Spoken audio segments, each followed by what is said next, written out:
Olá, estamos iniciando o programa Direito e Cidadania e hoje a gente vai discutir a seguinte questão. Trata-se da súmula vinculante número 11 do Supremo Tribunal Federal, que regulamenta basicamente o uso de algemas.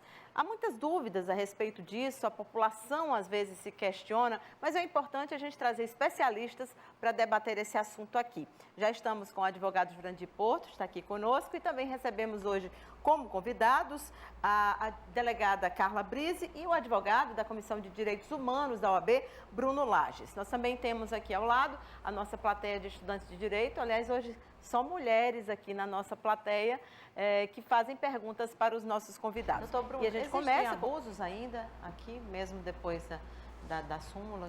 Sem dúvida, Cíntia. A súmula, ela é uma norma que mesmo ela deveria ser a regra, mas infelizmente o que vemos é que a súmula realmente ela é uma exceção. A grande maioria das vezes existe, como você bem exclamou aí, uma exposição midiática muito grande dos próprios presos, que já são levados como verdadeiros réus, já condenados por um crime que sequer tem a validade se ele cometeu ou não.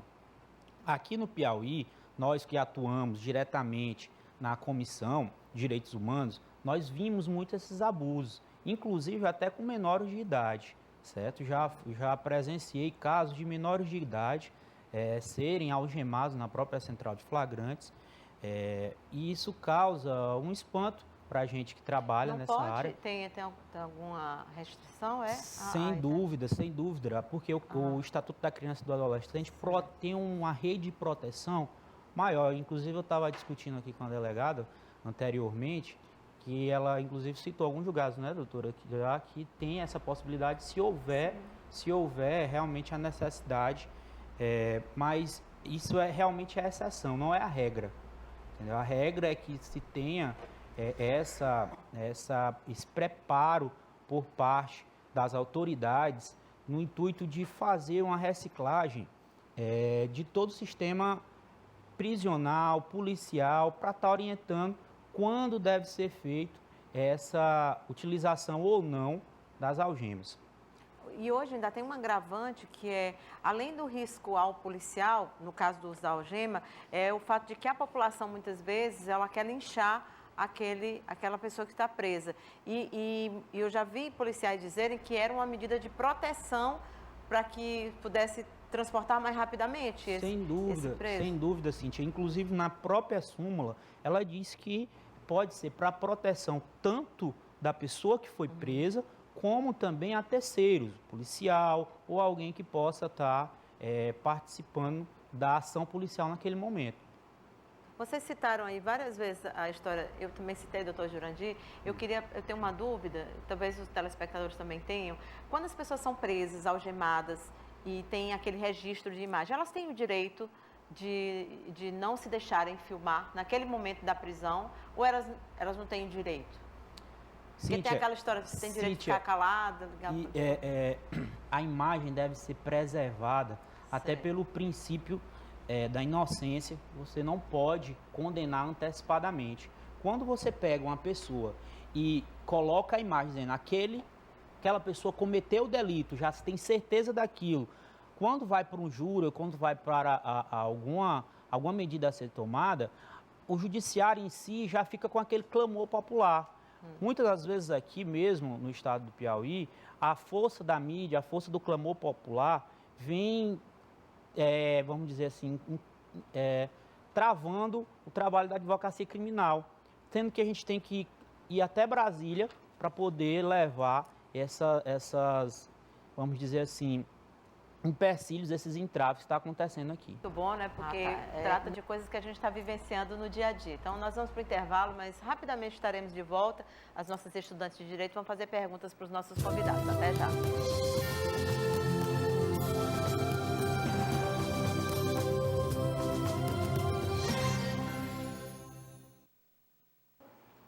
Nós estamos de volta com o Direito e Cidadania. Hoje nós estamos discutindo a súmula vinculante número 20 do Supremo Tribunal Federal, que trata sobre o uso de algemas. E a conversa está bem ampla, né? O tema está bem amplo, porque a gente está tratando da algema, mas também da forma como são conduzidos esses presos, quais são os direitos que eles têm e também o que a polícia e a justiça, no caso, podem fazer em relação a esses presos.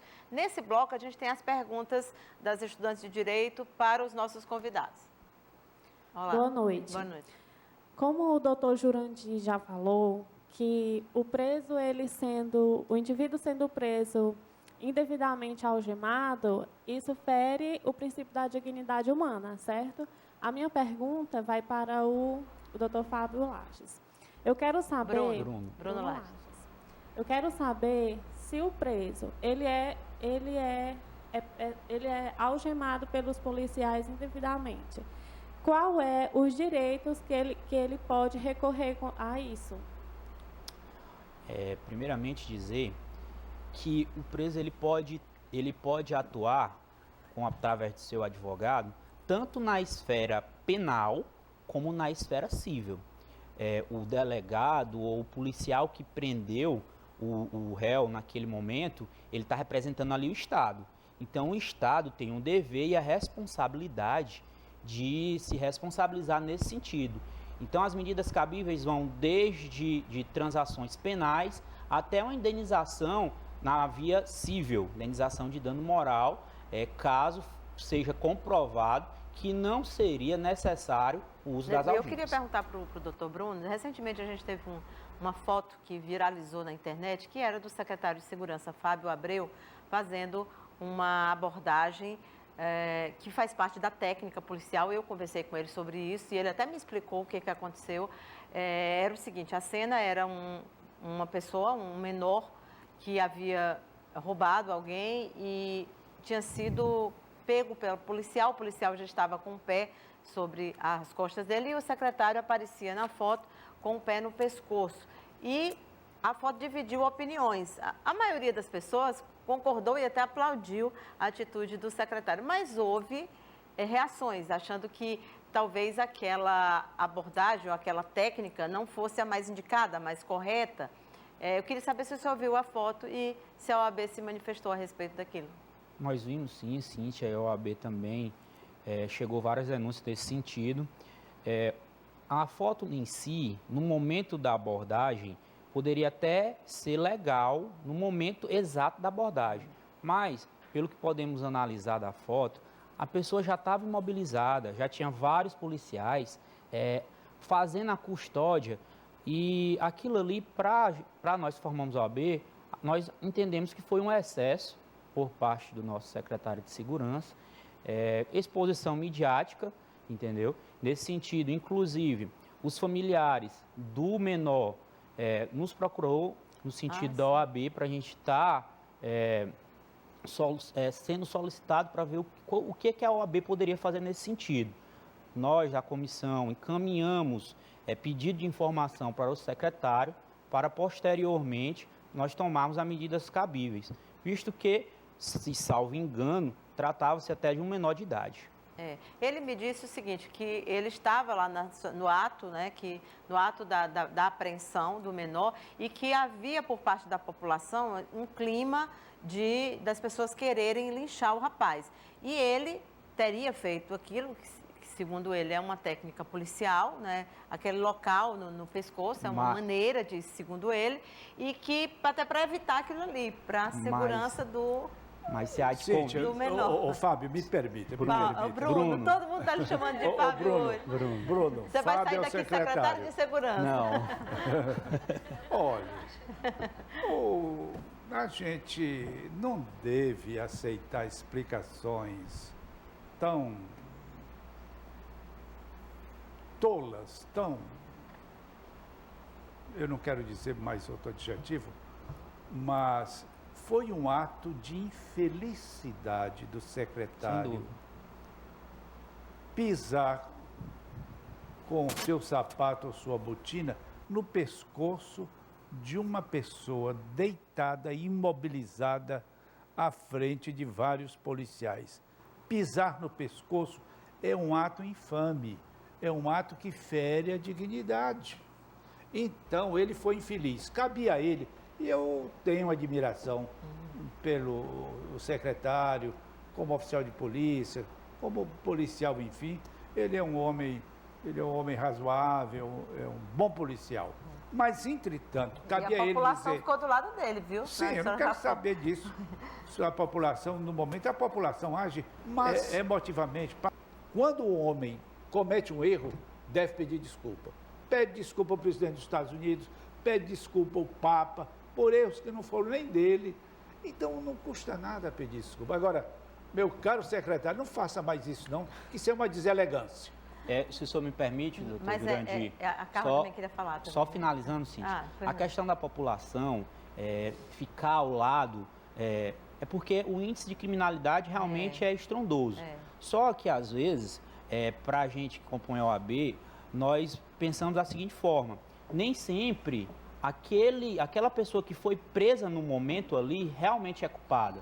Pode haver, sim, culpa? Pode, sem dúvida. Mas só que existe o princípio maior, que é o princípio do contraditório e da ampla defesa, que não está sendo respeitado durante essas abordagens policiais. Tive um caso na cidade aqui, que não me convém citar o nome, mas que o rapaz foi preso e foi colocado em cima de uma viatura da polícia, tipo o L200, e ficou rodando na cidade para poder a população ver que a pessoa foi presa. Isso daí não é papel do Estado, isso não é papel da polícia fazer isso. O papel da polícia é custear, dar segurança, porque a responsabilidade, a partir de agora, a partir do momento que ele foi preso, é do Estado. Não há nenhum filósofo, nenhum jurista, não há nenhuma decisão de tribunal brasileiro, seja do Supremo ao juiz singular, não há nenhuma pessoa, nenhum escritor que tenha coragem de dizer que pisar no pescoço de alguém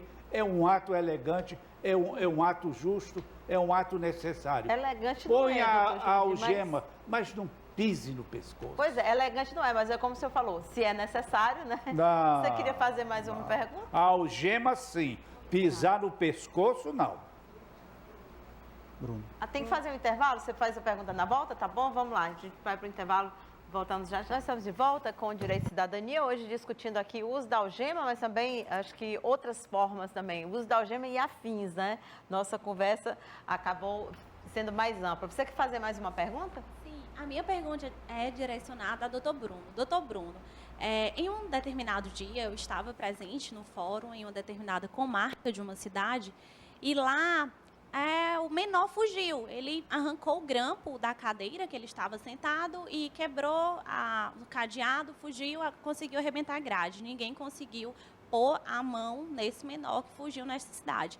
E assim, a gente sabe que não se pode utilizar as algemas em menores. Mas e aí, como proceder em casos como esse? Se houve a omissão do Estado, pelo agente público, abandonar praticamente o serviço e deixar o menor sozinho.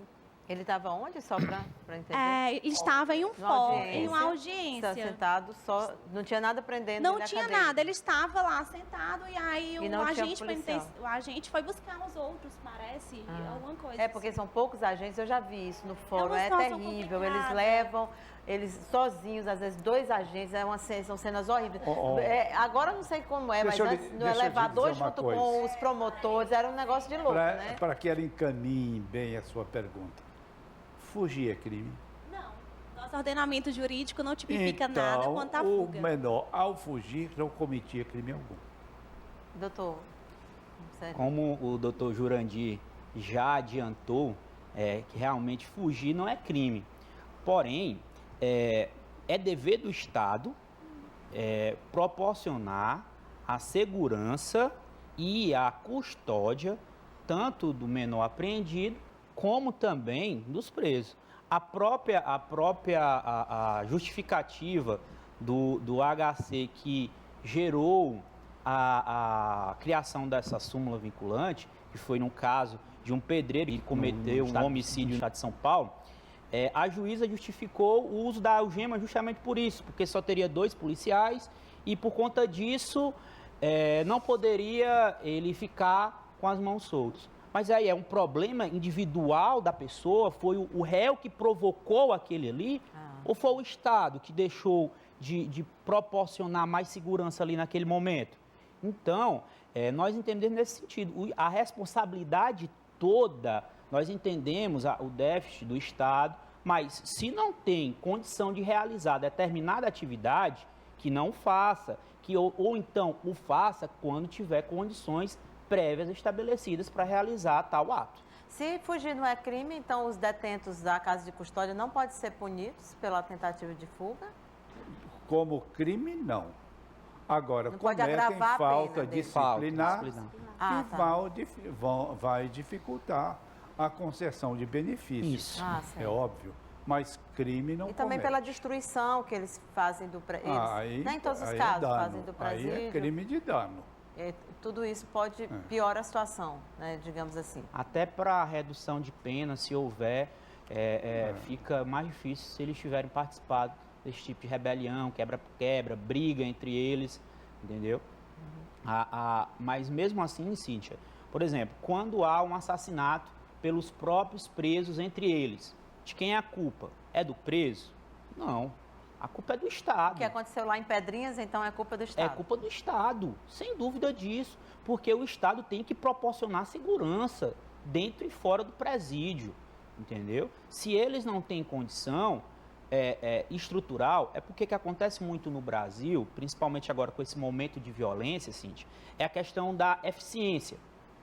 A eficiência de querer prender, mostrar para a sociedade que está se prendendo a qualquer custo e não dá condições estruturais, entendeu? Não é a questão de dizer, eu vou prender e vou jogar lá e vou esquecer eles. Foi o que aconteceu na casa de custódia. Infelizmente é isso. Os presos se rebelaram, quebraram tudo. Mas por quê? Chegaram a me dizer lá que passaram 3 dias sem beber. Nossa. Agora, a última vez nós tivemos lá depois da segunda, já na segunda reunião, me disseram que serviram comida lá com um casco de vidro dentro. Então, de quem é a culpa? É dos presos? Você nessa situação, você se revoltaria também? Você faria um quebra-quebra desse? Será ou Não, são denúncias que chegam até a gente. Se é verdade, Não, claro. cabe, Eu só perguntei porque entendeu? às vezes Porque também. são informações que chegam Não há para a nenhum gente. presídio brasileiro que tenha condições de cumprir as determinações da lei de execução penal. Tudo é uma farsa. Tudo é uma farsa. As delegacias não se prestam a servir de presídio nem para prisão provisória. Espaços que cabem apenas 20, botam 200 presos. Então, olhe, o Estado, neste ponto, o preso tem razão em não respeitar o Estado. Ele é criminoso, ele cometeu delito, cometeu falta, e a lei manda aplicar a ele pena de reclusão, se for culpado, etc. Mas no presídio, ele tem direito a ser respeitado. Sem dúvida. Não, porque senão a prisão não serve à recuperação, serve à revolta crescente desse preso. Tá certo. Sendo assim Muito obrigada, tratado. doutora Carla, doutor Bruno, doutor Jurandir. Obrigada a vocês aqui pela presença. A gente fica por aqui, mas todo sábado sempre um inédito aqui no Direito e Cidadania. A gente se vê na próxima semana. Tchau, até lá.